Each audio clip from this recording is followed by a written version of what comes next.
Hi guys, welcome to another video, and in this lesson we're looking at anaerobic respiration. From previous videos we've learned that respiration is the release of energy from glucose. But when that type of respiration is anaerobic, this means it's done without any oxygen.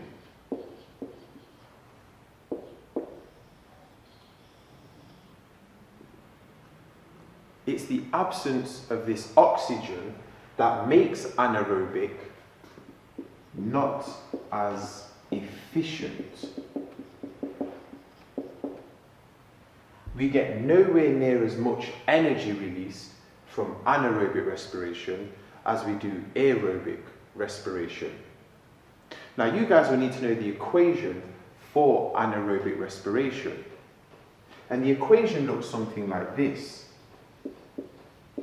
We have glucose being broken down incompletely into something called lactic acid and a small amount of energy. Like I said, nowhere near as much as aerobic respiration.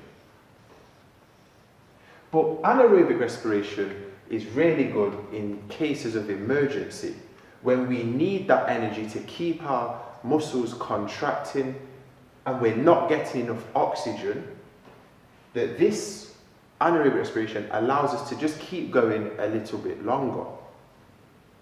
One of the major problems with lactic acid is that lactic acid causes muscle fatigue.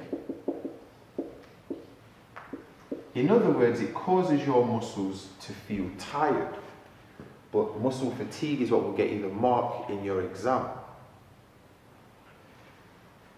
If this lactic acid builds up in our muscles, it can cause serious problems, and it's removed by the blood.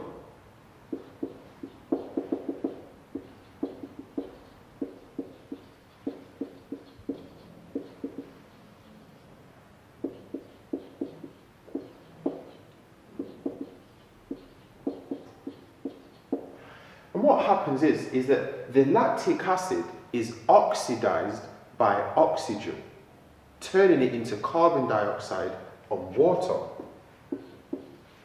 And the equation looks something like this.